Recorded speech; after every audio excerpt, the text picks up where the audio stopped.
بشنو از نئے چوں حکایت می کند وز جدائی یہاں شکایت می کند. ایک یہ جو مرلی بجاتے ہیں، بانسری بجاتے ہیں، جب اس کی آواز آتی ہے تو لوگ سمجھتے ہیں اس میں سے بڑی خوبصورت سی آواز نکل رہی ہے، اور اس میں سے جو ہے یہ میوزک کی اور موسیقی کی اتنی خوبصورت جو ہے نا پرکشش آواز ہے، تو لوگ اس سے مسرور ہوتے ہیں، اس سے فیض یاب ہوتے ہیں. لیکن حقیقت میں وہ جو بانسری ہے وہ ایک حکایت بیان کر رہی ہے اپنی، جو اس پر بیتی ہے، جو اس کو زندگی میں جو اس کو دکھ پہنچے ہیں، جو اس کو شکایتیں ہیں، وہ کرنا چاہتی ہے. وہ شکایت کیا ہے؟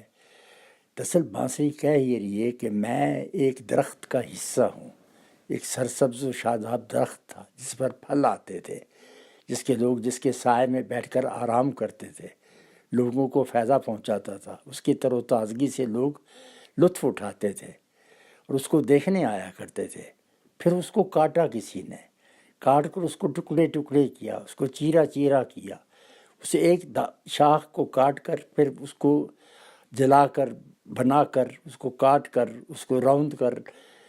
پھر اس کے ساتھ اس کے اندر سے میرا وجود انہوں نے باہر کیا، مجھے ایک مرلی کی ایک بانسری کی شکل ادا کی. تو اب وہ جو بانسری میں سے آواز نکل رہی ہے وہ یہ شکایت کر رہی ہے کہ میں تو ایک تناور درخت کا حصہ تھی، تم نے مجھے اپنے کل سے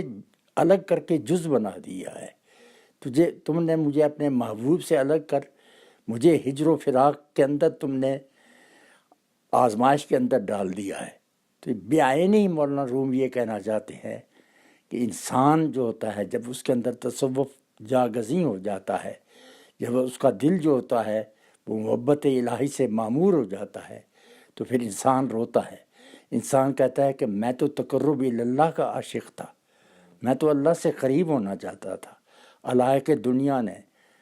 اور دنیا کی مصیبتوں نے اور دنیا کی مکروہات نے مجھے کیا کر دیا کہ مجھے اپنے محبوب سے ہی جدا کر دیا ہے.